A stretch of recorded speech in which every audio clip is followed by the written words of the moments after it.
no tienen necesidad de irse. Vamos a tomar esa parte como título. No tienen necesidad de irse.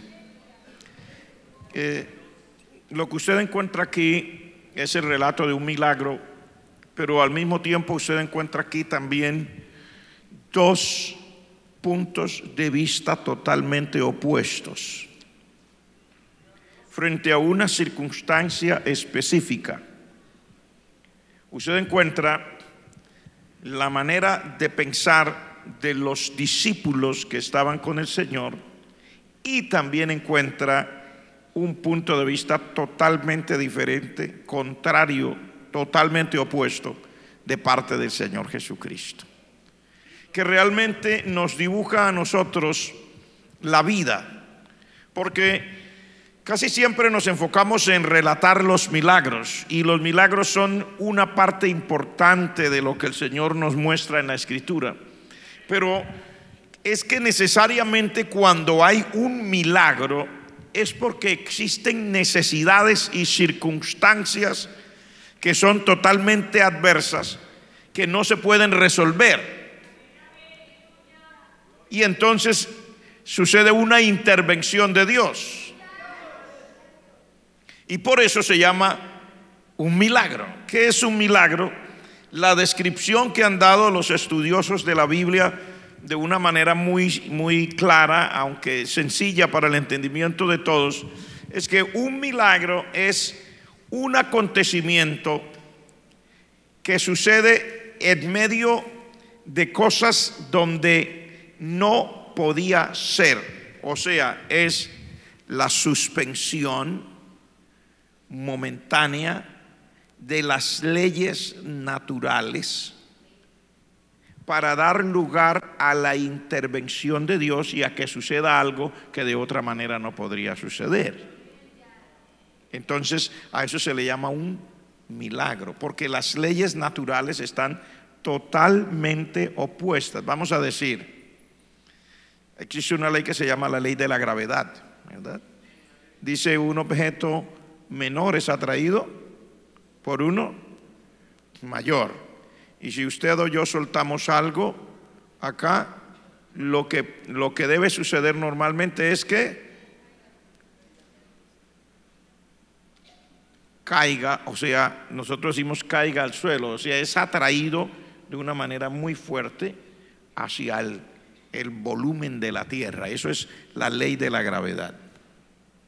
Y existen muchas otras leyes, ¿verdad? Por ejemplo, para que exista todo lo que vemos en el orden en que lo tenemos en la tierra gira sobre su propio eje en un lapso de 24 horas. Ese movimiento a una velocidad específica, que es la ideal dada por Dios, es lo que permite que las cosas se mantengan en su lugar. Los ríos vayan por su curso, los mares se mantengan en sus límites y se mantenga todo. Ese experimento a mí me lo hicieron, o los profesores quisieron que yo como estudiante también lo hiciera cuando estaba en la escuela. Me dijeron: traigamos una olla. Trajimos una olla, ese recipiente de cocina que le llamamos olla, y pusieron agua en la olla y la profesora dijo: voltéelo. Y lo volteamos y sucedió lo inevitable, ¿verdad? El agua que estaba en la olla cayó al piso. Luego la profesora hizo traer otra vez agua en la olla. Dijo: ahora tomen la olla y haga este movimiento giratorio. Y de una manera asombrosa, cuando ya uno giraba a una velocidad determinada, el agua se quedaba dentro de la olla a la velocidad específica que se requería. Extraño, pero esa velocidad y ese movimiento hacía, ¿verdad?, que el agua se quedara dentro del recipiente. La tierra gira a una velocidad específica dada por Dios, que es la que permite que todas esas cosas se mantengan ahí. El agua que está en los ríos, el agua que está en los mares, en los lagos, se mantiene en su curso, en sus límites, etcétera, por ese movimiento. Ahora, si se suspende ese movimiento, que es lo mismo que haría cuando detuviera la olla y ¡pum!, se iba a salir todo el agua, sería básicamente lo que debería suceder también en la tierra. Les digo esto porque en la escritura y en la vida real nosotros hemos encontrado muchos testimonios de que Dios ha hecho cosas que no podrían haber sido así, porque las leyes naturales dicen que no podría ser. Por ejemplo, si se detuviera la tierra y no girase, se saldrían los mares de sus límites, se saldrían los ríos de sus cauces. Pero la escritura dice, cuando Josué oró, se detuvo por casi un día. Y otro testimonio, y no pasó nada extraño aparte de que Dios permitió que Josué y el pueblo de Israel ganaran una batalla. Pero en el libro de Isaías nos narra la historia, que es ahora totalmente diferente, cuando dice que la tierra giró al revés, se devolvió.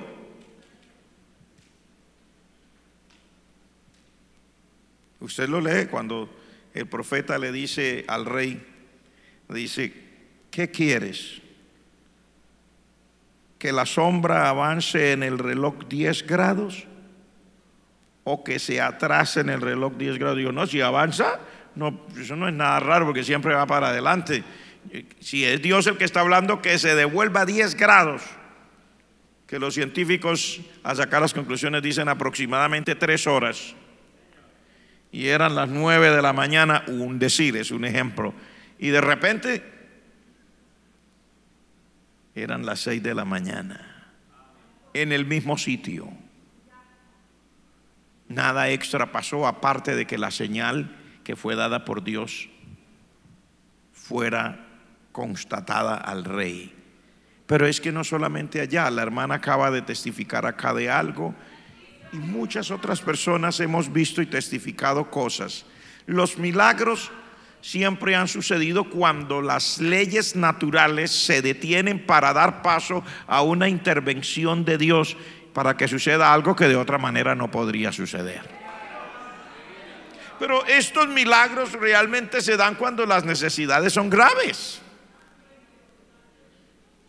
Entonces, lo que yo quiero hacer aquí hoy es mirar entre usted y yo cómo nosotros los seres humanos nos enfrentamos a las mismas circunstancias, ya sea las que hubo en aquel tiempo o las que usted pueda tener hoy, y cómo nuestros puntos de vista son totalmente diferentes, y cómo Dios nos invita a que no nos dejemos llevar por lo que nosotros pensamos que es la única manera, porque nosotros en nuestra mentalidad tenemos por lo general una sola manera de resolver las cosas. Y eso nos ha creado grandes problemas. Algunas personas no entendemos que la vida está hecha para hacer las cosas de muchas maneras y que siempre salga bien. Por ejemplo, las hermanas que hacen sus funciones en la cocina enseñan a la que está aprendiendo, tiene que poner la carne primero de este lado y después del otro, porque si no, no va a quedar bien. Tiene que picar la cebolla así, tiene que tomarla así, si no, no va a quedar bien. Y cuando uno va a la escuela le enseñan cómo va, tiene que escribir así, tiene que poner aquí en este lado el divisor, aquí el dividendo. Pero cuando usted se da cuenta, la vida está hecha de otra manera.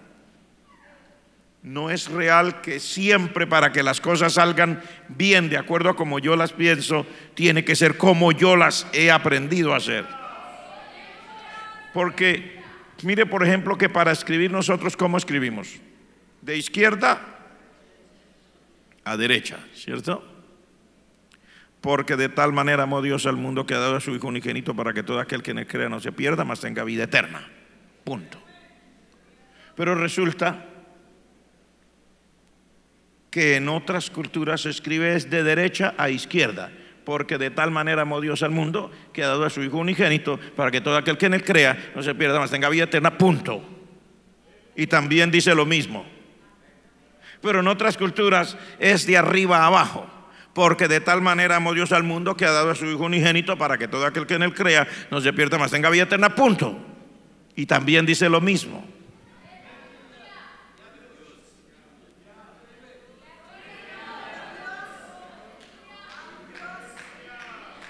Y hay personas que al haber salido de su país, como nuestra cultura occidental, han ido a culturas en otros lugares y han sido atropellados por los vehículos porque ellos creyeron que la única manera correcta de conducir en la vida es mantenga su derecha. Entonces siempre voltea a mirar para ver si no venga un carro de tal parte, pero resulta que en otras partes del mundo es al contrario, mantenga su izquierda.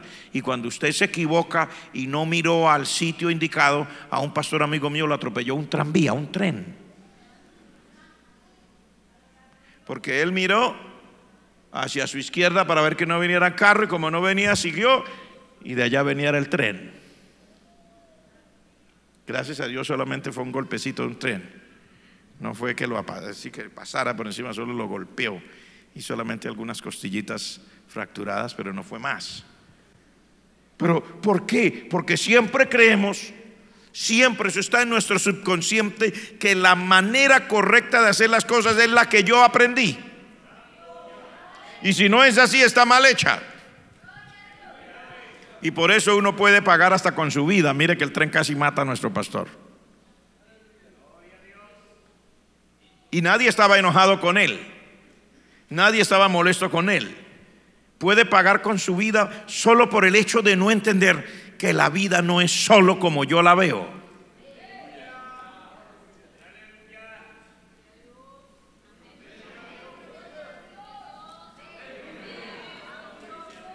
Y que Dios tiene muchas maneras de hacer las cosas.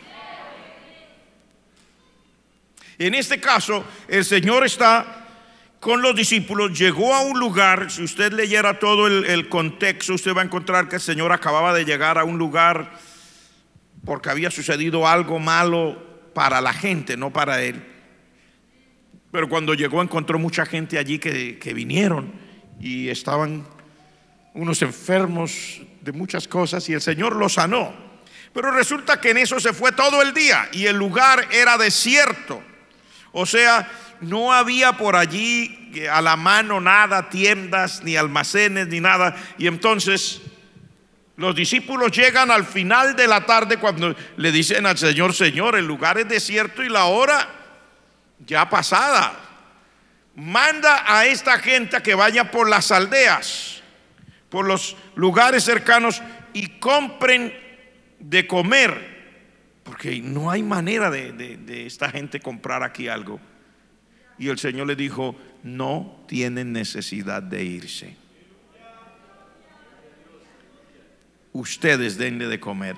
Así, a lo que yo llego aquí es que está sucediendo exactamente lo mismo, pero ya no en relación de la vista o el punto de vista de una persona con la otra, sino el punto de vista de una persona y Dios. La diferencia, que muchas veces nosotros creemos que solamente hay una manera de resolver las cosas y se lo decimos a Dios.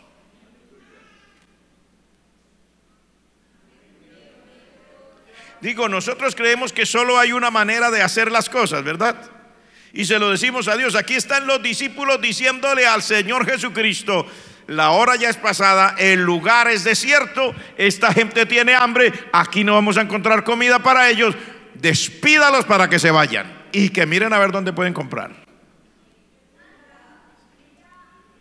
Ellos están diciéndole al Señor cómo resolver el problema de una multitud que tenía hambre. ¿Y qué le están diciendo? Despídelos, o sea, mándalos, acaba con este culto ya, termina de una vez con esto, porque aquí no hay otra manera de resolver este asunto. El Señor les dice: no tienen necesidad de irse. O sea, todas las cosas que ustedes y yo pensamos que hay que resolver, Dios ya la sabe. La gran diferencia es la manera como usted piensa que las va a resolver y la manera como Dios piensa que Él las va a resolver. Ahí está la gran diferencia. Y muchas veces nosotros resultamos aconsejando al Señor. ¿Cuánto les ha pasado eso? Señor, yo te pido, Padre Celestial, en el nombre de Jesús, que así estaban ellos diciendo: Señor, te pedimos que despidas a esta gente. Y le dijo todo, le dieron todos los detalles: que vayan por las aldeas, que vayan a los lugares donde hayas, que ellos compren de comer. O sea, le dieron todos los detalles al Señor del consejo, cómo el Señor debía hacer para que esta multitud tuviera un poco de comida. Y no es eso lo que nosotros también hacemos muchas veces. Le damos al Señor hasta los detalles de nuestra solución al problema.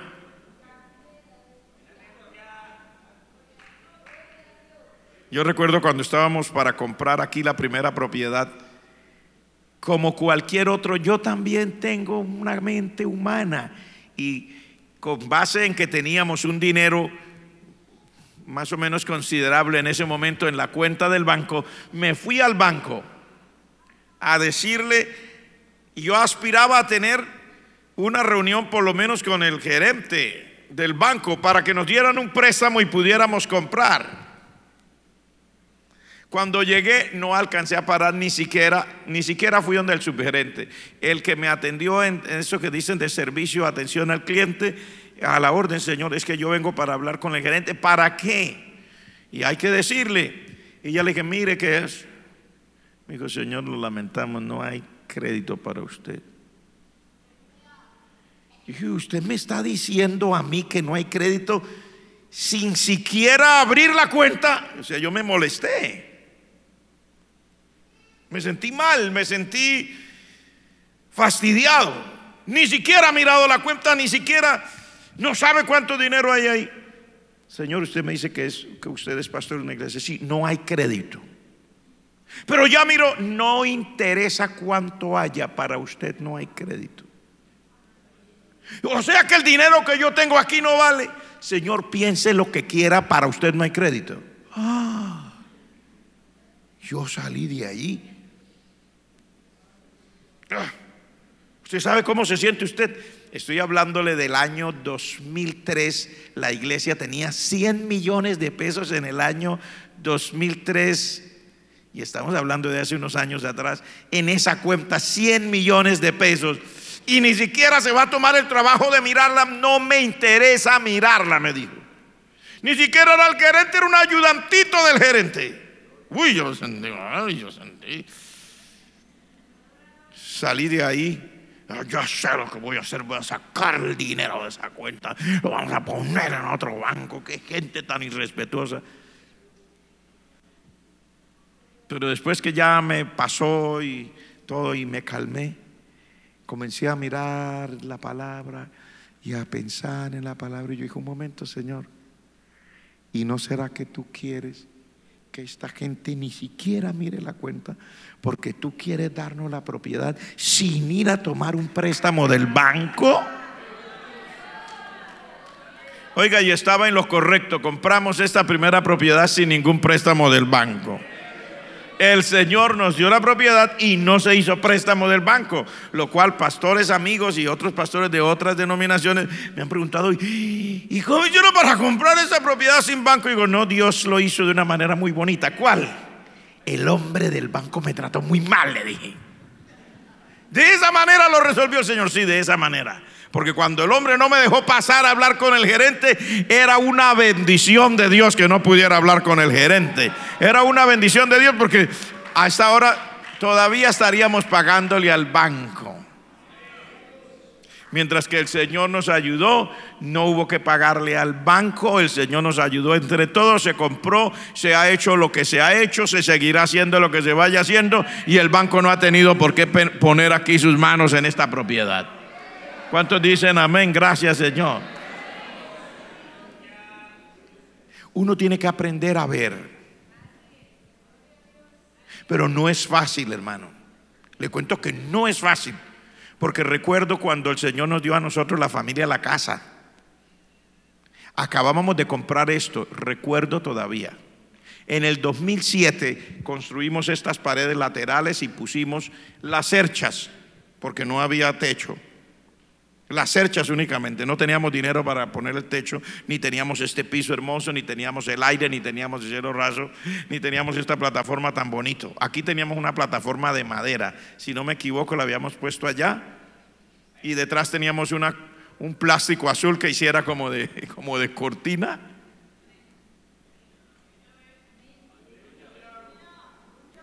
Y estaba yo viajando desde Cúcuta hacia acá trayendo al pastor Andrew, que venía para visitarnos. Había dejado al hermano Oscar, que siempre me ha ayudado en la oficina desde que pudo hasta la presente, y le había dejado al hermano Oscar el dinero de pagar el arriendo de la casa donde nosotros vivíamos. Por favor, hermano Oscar, me hace el favor, yo estoy ocupado. Sí, con mucho gusto, pastor. Y cuando vengo allí por Berlín, suena el teléfono y es el hermano Oscar. Aló, hermano Samuel, que no se pudo pagar el arriendo de su casa. Y digo, ¿y por qué no? Me dice, porque la persona de la agencia de arriendo dijo que no es un mes, son 3 meses. Usted debía 2 y con este son 3. Y yo venía con el pastor ahí, pero ya uno va aprendiendo las lecciones. Y grité, ¡gloria a Dios! ¡Aleluya! ¡Tengo casa! Acabo de comprar casa. Y el pastor quedó mirando, ¿de verdad, pastor? Y dijo, sí, tengo casa. ¿Y cómo fue? Le digo, se me olvidó pagar el arriendo.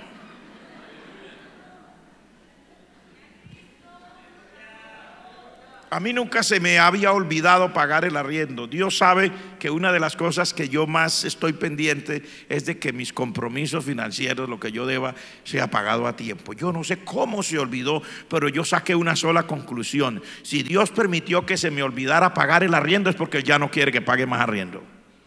Ya tengo casa. Usted podría ponerse a llorar, ¿y yo ahora qué hago? Dios mío, debo 3 meses. Pero yo preferí dar la gloria a Dios. Gracias, Señor, tengo casa. Y el pastor me preguntó, y yo en el camino alegremente le dije, hermano, mire, así sucedió. Tengo casa en el nombre de Jesús. Nunca se me hubiera olvidado pagar el arriendo, a menos que el Señor quisiera que tenga casa propia. Y ese mismo año el Señor nos dio, y vivimos en la casa que el Señor nos dio. Así que hay muchas maneras de resolver un problema, y la manera suya y la manera mía no necesariamente es la indicada. Uno le dice al Señor, voy a ahorrar así, voy a hacer así, voy a hacer así. A mí el Señor lo que hizo fue que se me olvidara pagar el arriendo, pero siempre me dio la casa. Dios es fiel, Dios es grande. Si usted y yo pudiéramos entender, el Señor le dice a los discípulos, ellos no tienen necesidad de irse. Ustedes denle de comer. Y ellos dijeron, Señor, nosotros dale de comer, si aquí no tenemos sino 5 panes y 2 peces. ¿Cómo le vamos a dar de comer? 5 panes y 2 peces. Es lo único que tenemos. El Señor les dijo, hagan recostar a la gente sobre la hierba. Y tomó los 5 panes y los 2 peces, levantó los ojos al cielo, los bendijo, los partió y se lo dio a los discípulos. Me llama mucho la atención eso. Mire, hay cosas que uno a veces no le parece. Uno quisiera que el Señor lo haga todo, pero la Biblia dice que el Señor tomó los panes. Escuche esto, el Señor tomó los panes, da gracias, los bendijo, los partió, pero el Señor no se lo dio a la gente. No, Él llamó a los discípulos, que eran los que tenían el problema en la cabeza. Les dijo: ustedes son los que le tienen que dar de comer a ellos. Porque a veces uno quiere que, como que uno se desaparezca del mapa, ¿cierto? Dios mío, si me vas a dar esto, o si vas a hacer aquello, si vas a hacer lo otro, que sucedan cosas y ya aparecen las cosas. El Señor quiere que usted se involucre en esto, porque Dios tiene poder suficiente para hacer las cosas, y Dios siempre quiere que sus hijos participen para que vean que Dios puede usarlos para que las cosas de Dios sean hechas.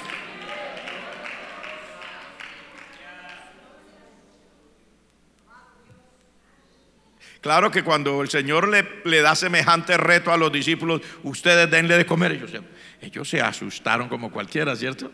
Nosotros, 5 panes, 2 peces, y cuando el Señor le dio a cada uno su pedazo de pan, ya eso lo hemos hablado aquí. Usted se imagina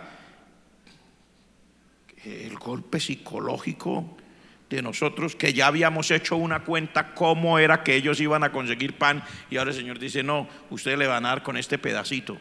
¿A quién? A todos ellos. O sea, el Señor está literalmente haciendo como un barrido, golpeando la manera de pensar. A mí siempre me encanta eso y siempre lo he expresado. Al Señor le gusta golpear la manera de pensar de nosotros los seres humanos, porque es que nosotros tenemos una mente, hermanos, y nos creamos unos parámetros y unas formas. Decimos: esta es la única manera como puede suceder las cosas. Y al Señor le gusta venir y tomar ese problema, esa situación o la necesidad que haya, y golpear nuestra manera de pensar y decir: no, Señor, así no es, yo le voy a mostrar a usted cómo es. Porque definitivamente, hermanos, nosotros necesitamos depender de Dios.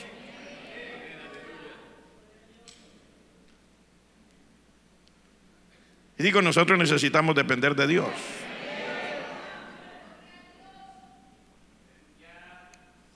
Mire usted, le voy a dar este testimonio que usted ya lo oyó, pero se lo estoy dando porque yo creo que nosotros aprendemos los unos de los otros.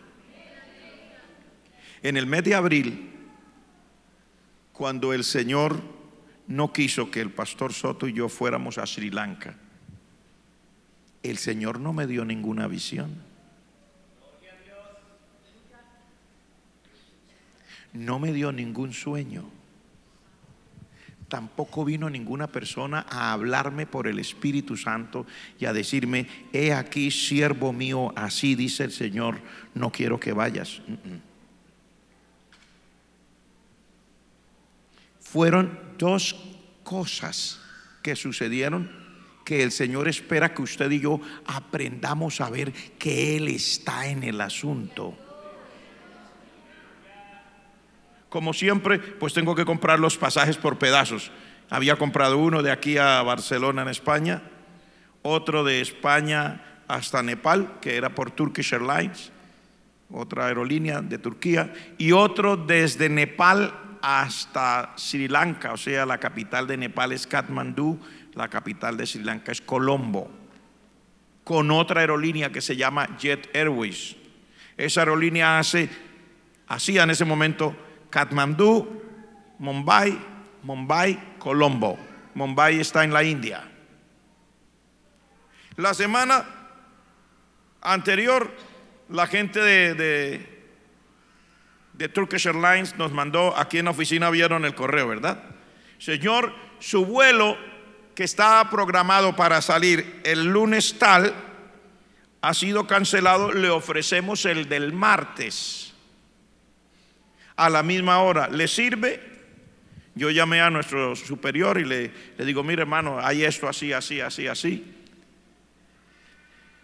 Y me dice: bueno, nos quedaría un día que ya no podríamos estar todos los días en Katmandú, pero está bien, hagámoslo. Hice el cambio. Como el Señor vio que no entendí, la semana siguiente yo estoy con mi hijo en una ciudad en Estados Unidos. Cuando abro el correo, encuentro un correo de la otra aerolínea. ¿Cuál? Jet Airways, la que nos iba a llevar desde Nepal hasta Sri Lanka. ¿Qué dice Jet Airways? Dice: Señor, su vuelo de Nepal hacia Colombo ha sido cancelado. Otra aerolínea, diferentes, como si se hubieran puesto de acuerdo, con una agravante. Jet Airways me dice: ¿a qué cuenta le reembolsamos el dinero de su tiquete? Yo estaba con mi hijo. ¿Cierto que yo dije, me huele extraño esto? Estábamos en una ciudad en Estados Unidos. Dije, me huelo algo que no está bien. Huelo que no debo ir en este viaje. ¿Por qué? Porque en tantos años que llevo viajando, ninguna aerolínea nunca me había dicho a mí: Señor, su vuelo ha sido cancelado, ¿a dónde quiere que le reembolsemos su dinero? Normalmente ellos dicen: su vuelo ha sido cancelado, sentimos la molestia, le ofrecemos esto, le ofrecemos aquello, le ofrecemos o un voucher para que después, alguna cosa así como muy amable. Pero esto es tajante: su vuelo ha sido cancelado, ¿a dónde le devolvemos su dinero? Salí con mi hijo, le dije a mi hijo, y salí con mi hijo. Habían unos hermanos en la casa, estábamos hospedados en una casa, y le dije a los hermanos: me huele mal esto, como que no tuviera que viajar. Y los hermanos, a ver, cuenta. Y sí, huele que no debes viajar. Llamé al pastor y le digo: pastor, huelo que no debemos viajar. Mire, para decir eso, porque allá teníamos el sitio pago de la convención en Nepal, los hoteles reservados, los pasajes comprados. Usted está arriesgando una cantidad de dinero. Pero le dije: pastor, me huele que no debemos viajar. Sin embargo, usted es mi superior, usted ora y decida. Al ratito de estar hablando me dijo: creo que lo que tú estás diciendo es así. Entonces, ¿me da vía libre? Sí, le doy vía libre para que cancele todo el viaje. Hice lo que por primera vez he hecho en 15 años de estar yendo al Asia: llamar a unos pastores que tienen todo organizado, que las cosas están pagas, para decirles: se suspenden estas actividades. Los pastores: ¿cómo, pastores? Se suspenden. ¿Por qué? Hay algo dentro de mí que me dice que se suspenda. Y suspendimos las actividades. Logramos rescatar parte de los pasajes. El dinero que se había pagado por el sitio quedó en depósito. No lo retornaron. Dijeron: para cuando ustedes lo vuelvan a hacer, aquí estará, porque no es permitido retornar el dinero, etcétera. Una cantidad de cosas, pero no fuimos. Ustedes ya saben el resto de la historia. Era el Señor deteniéndonos, porque era preciso. Caía nuestro viaje en el lugar donde hubo los atentados contra la iglesia evangélica. Nosotros teníamos que haber estado ahí, en ese lugar, en esos alrededores, con un sitio lleno de personas. Cuando los pastores supieron después lo que pasó, dijo: pastor, eso era de Dios. Si hubiéramos tenido la convención, el blanco habría sido la convención nacional. Mire qué cosas. Pero ¿cómo lo dice el Señor? ¿Con una visión? No. ¿Con un sueño? No. ¿Con una persona que viene a hablarnos así, dice el Señor? No. ¿Cómo? Con una forma de decirlo que Él sabe que hay quien sí le puede entender. Entonces, estamos diciendo: Dios tiene su propia manera, y le dice a los discípulos: denles ustedes de comer. O sea, yo tengo el poder, dice el Señor, para resolver este problema usándolos a ustedes. Porque a veces nosotros nos queremos salir. Uno no quisiera estar involucrado. Tal vez para usted oír el testimonio es fácil, pero para usted ser responsable, en el caso como estoy yo, es fácil usted llamar y decir: se suspenden 2 actividades nacionales en 2 países, porque yo lo digo. Y cuando me preguntaron por qué, no tenía ninguna palabra específica para darles. No les podía decir, yo siento en mi corazón, porque usted no puede vivir de puros sentires en el corazón. Tampoco les podía decir, va a suceder algo, porque Dios no me había dicho que iba a suceder, pero estaba seguro que había que suspenderla. Hermano, ¿y por qué? Porque sí, así tajante. No tuve ninguna otra respuesta que dar. ¿Por qué se suspenden las actividades? Porque sí. 2 convenciones nacionales suspendidas, sitios pagos, mirar cómo se retornan los dineros. Pero mire usted que Dios tiene su manera de resolver, pero quiere que usted participe en la solución del asunto. ¿Cuánto me están entendiendo lo que les quiero decir? Dios quiere que usted participe, que yo participe en la solución de cosas, porque no es a la manera suya y no es a la manera mía, es a la manera de Él. A la manera de las personas, yo no podría suspender eso. ¿Y cómo hago? ¿Basado en qué suspendo? Pero Dios sabe todas las cosas. Digo, Dios sabe todas las cosas. Dios sabe todas las cosas. Lo que estamos aquí analizando es, Dios confronta su posición, la posición suya, la mía, con la de Él. Y luego Dios nos reta, esta es mi posición, participe usted a mi manera, no a la suya.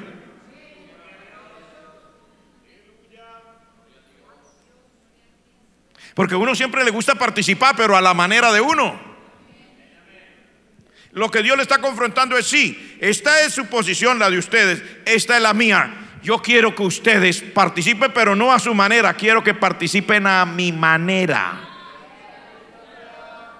¿Está usted aquí conmigo? Es interesantísimo, porque nos saca a nosotros de nuestra manera, de nuestro entorno, del marco donde yo ya estoy acostumbrado, de las cosas que yo puedo explicar, porque no las puedo explicar. ¿Cómo le digo yo a la gente con un pedacito de pan en la mano que yo le voy a dar de comer a todos ellos? Les puedo explicar, no, solamente les podía decir por fe, ¿quiere pan? Sí, y partir y entregarle un pedacito de pan. El resto quedó por la cuenta del Señor, porque ese pedacito de pan se convertía en un pan completo. Eso es una cosa totalmente diferente, hermanos. Y yo estoy aquí diciéndole esto porque muchas veces nosotros hemos tratado de resolver las cosas de la vida y nos encontramos con que la solución que nosotros damos es peor que la enfermedad que teníamos.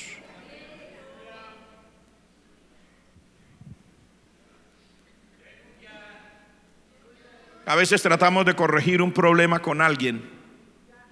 Tenemos una mala relación con alguna persona, alguna forma, de alguna manera no funcionó y queremos resolverlo a nuestra manera. Es que esto hay que resolverlo así.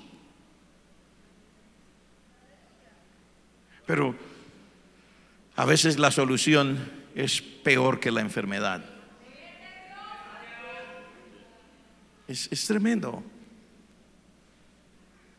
Es tan difícil aceptar que el Señor puede solucionar eso a su manera y aceptar yo ser parte de la solución de Dios, no a mi manera, sino de una manera totalmente desconocida para mí. Porque eso de partir el pan y darle a los discípulos para usted y para mí ahora es historia, y decimos qué bendición, porque ya está todo hecho, ya no es sino contarlo.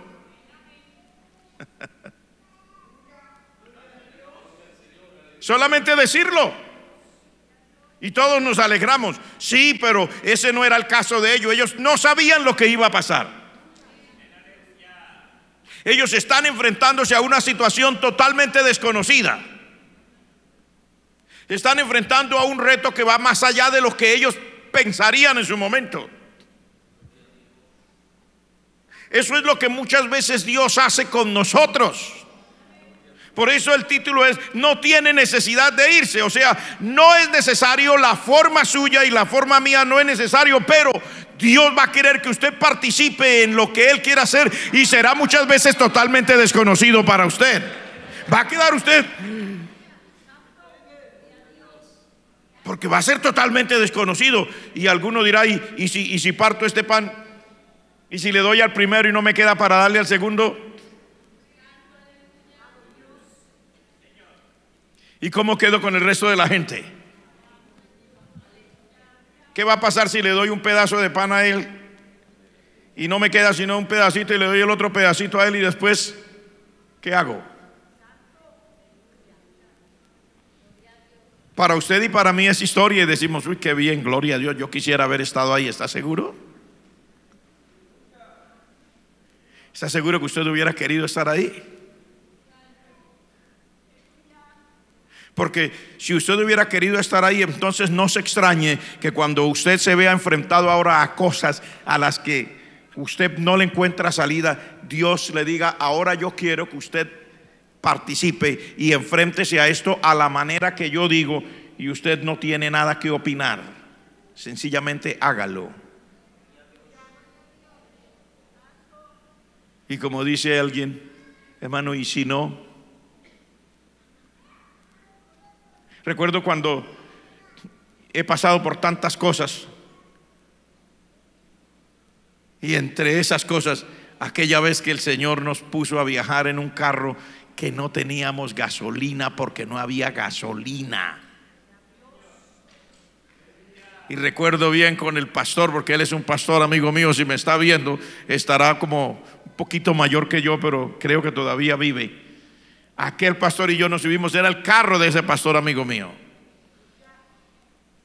Y no quedaba gasolina, y en las gasolineras no había gasolina, y teníamos que viajar como de aquí a Barrancabermeja. Y recuerdo que dijimos, pues vamos a orar, porque en esa última estación que miramos no había gasolina, y dijimos, solo hay un remedio: o dejamos el carro aquí, esperamos a que haya gasolina, llamamos allá y decimos que no podemos dar la campaña que se necesitaba dar porque no hay gasolina para viajar, o podemos orar y creerle al Señor, irnos con la gasolina que Dios le va a poner al carro. Decirlo es muy fácil y muy bonito. No, pues oremos, dijimos los dos, oremos. Nos bajamos, abrimos el tanque donde pone la gasolina, y el muchacho que atendía en la gasolina, Señor, no hay. No se preocupe, no importa. Pero no, es que usted está abriendo, no importa. Abrimos y pusimos las manos, Padre, en el nombre de Jesús, llena ese tanque con gasolina. Y luego volvimos a poner la tapa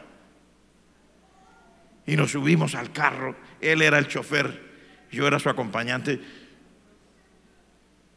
Pero cuando miramos, la aguja no estaba caída, estaba contra el piso.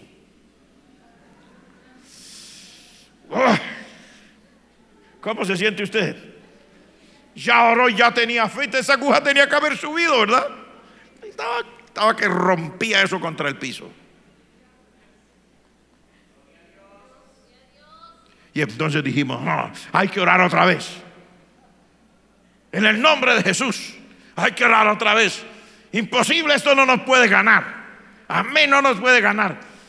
Vamos a orar, pero antes de bajarnos, vamos a ponerle un papel a esto que no se vea. Porque no podemos mirar esto. Si miramos esto, nunca va a haber gasolina en el carro. Y sacamos una hoja grande de un cuaderno y pusimos ahí, y ahí nos bajamos otra vez. En el nombre de Jesús, Padre, ponle gasolina al carro. Y ya nos volvimos a subir, nos miramos el uno al otro. Yo le dije, bueno, yo en ese tiempo no conducía, él es el chofer, le digo, bueno, dale. Digo, en el nombre de Jesús, yo en el nombre de Jesús, ¡pam!, prendió. Ya teníamos las cosas en el carro y nos fuimos. Y estábamos contentos y comenzamos a hablar de las cosas de Dios, todo muy bueno, maravilloso, todo. Por allá como a mitad de camino nos acordamos que íbamos andando en un carro que era con la gasolina de Dios. Y claro, llevábamos el papel ahí. Yo, no lo toques, déjalo ahí. y danzábamos en las sillas y gritábamos aleluya, gloria a Dios. Cuando íbamos entrando a la ciudad, de una manera extraña, había una gasolinera que era en otro país. Ellos no producen petróleo. Había una gasolinera que decía, un letrero grande, sí hay gasolina. Y yo le dije, entra de una vez y pongamos lo que se gastó. Y entramos a poner la gasolina que se gastó.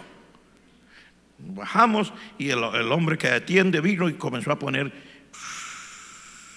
De pronto dijo, ¿de dónde vienen ustedes? Le dijimos, de la capital. Un momento, ¿de dónde es que viene? De la capital. Paró la tercera vez. ¿De dónde es que viene? De la capital. ¿Por qué? Este carro no traía ni una gota de gasolina, dice. Le cupo todo lo que le cabe a ese tanque cuando está completamente vacío. Y después se quedó mirando. ¿Y ustedes cómo venían andando? Dios, no, si traía gasolina a ver que llegamos. No traía gasolina, decía él. Yo le dije, sí traía gasolina, si no, ¿cómo llegamos aquí? Y yo decía que eso es lo extraño, no, que le cupo todo. Mejor dicho, ¿cuánto es? Páguele y vámonos. Es algo que a veces usted y yo no nos atrevemos a tomar los riesgos, hermanos. O sea, participar de algo que Dios quiere hacer así es desconocido para uno. Totalmente desconocido. Cuando yo le digo desconocido, le digo desconocido. Y usted, si usted no, si en un momento Dios no lo inspiró, no sé, si no le llegó por el Espíritu Santo ese afecto, usted no va a poder hacer nada. Pero si Dios le dio esa inspiración y esa fe, y si tiene la fe a lo menos para ponerle el pedazo de papel para tapar todo lo que digan lo que anuncia ya, si hay o no hay, Dios lo invita a uno a entrar con cosas donde uno jamás entró, a moverse en un área que uno jamás se movió. Yo nunca había experimentado eso, nunca habíamos tenido esa necesidad. Y le cuento que yo no vivo haciendo eso. Yo no vivo haciendo eso. Yo normalmente voy a la gasolinera y le ponemos el combustible a los vehículos. Pero son cosas donde Dios le quiere mostrar a las personas que no hay necesidad de hacer las cosas siempre como yo creo, o como es la manera que supuestamente se debe hacer. Que habrá cosas que Dios las resuelve a la manera de Él. Y lo más grave de todo esto no es que Él la resuelva a la manera de Él, sino que le diga a usted, yo quiero resolver esto de esta manera, ¿quiere participar? Porque una cosa es que Dios lo resuelva a su manera, y otra cosa es que Dios lo resuelva a su manera, pero le diga a usted, yo quiero resolverlo a mi manera, pero yo quiero que usted participe. Es otra historia. Porque ahí es donde muchas veces nosotros nos hemos quedado por fuera del programa de Dios. Cuando Dios quiere hacer las cosas a su manera y le dice a uno que participe, no, a un momento, Señor, no, haz todo lo que tú quieras, pero por favor déjame a mí aquí, porque yo no estoy dispuesto a correr los riesgos de eso que es totalmente desconocido para mí. ¿Está aquí conmigo? Y si Dios en ese día le está hablando a su corazón, no necesariamente le estoy hablando de una necesidad particular. No, le estoy hablando de que Dios es soberano, que Él quiere hacer las cosas que Él ha determinado, y que hay cosas que para usted y para mí serán desconocidos, y Dios quiere sacarnos del entorno de lo que yo siempre conozco y hacer cosas que Él ha determinado y que usted y yo no conocemos, y que si encontramos la disposición para hacerlo, nosotros podremos ver grandes cosas de parte del Señor. Podremos ver grandes cosas, se lo digo con sinceridad. Podremos ver grandes cosas de parte de Dios. Y esto en el área que usted quiera imaginárselo, no necesariamente de un problema económico, no necesariamente de un problema de salud, en el área que usted se quiera imaginar. Voy a terminar con un testimonio. Lo acabé de leer.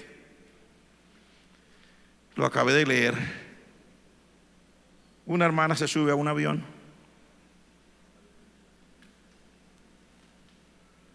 y cuando se sentó comenzó a hablar en lenguas. En un avión, los pasajeros todos ahí, y comenzó a hablar en lenguas y a hablar en lenguas, y se paró y comenzó a danzar y a hablar en lenguas y a hablar en lenguas. Vinieron las personas que es la tripulación para ayudar y atenerla, y por favor, duraron 2 horas luchando con la señora, no la podían controlar, la señora y hablaba en lenguas. A lo último la cintura y señora para abajo. La bajaron del avión. No podemos viajar con una persona así, está loca. Pero en lo que hacen todo este procedimiento, pasaron 3 horas, y cuando ahora sí ya son libres para continuar el viaje, y el piloto vuelve a encender los motores, uno de los pasajeros y uno de los tripulantes se dieron cuenta que un motor estaba echando chispas. Y llamó enseguida a la gente de la tripulación, al piloto. Corroboraron, apagaron el avión, vinieron los técnicos. El motor estaba defectuoso. Le hicieron una entrevista al piloto y dijo: de no haber sido por la señora y su cooperación para hacernos detener este vuelo por casi 3 horas, este motor habría fallado en mitad de vuelo y habríamos tenido un grave accidente. Qué raro, ¿verdad? Lo raro sería yo ponerme a hablar en lenguas en un avión lleno de pasajeros. No,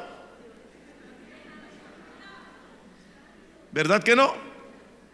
No, ¿por qué? No es sano. ¿Qué va a decir la gente? ¿Qué testimonio va a haber? ¿Cómo va a quedar el evangelio? La gente que cree en Dios es loca. Hasta en los aviones hacen un desorden. Pero después de eso, el piloto mismo le agradeció a la señora: señora, yo no entiendo realmente lo que usted hacía, pero muchas gracias.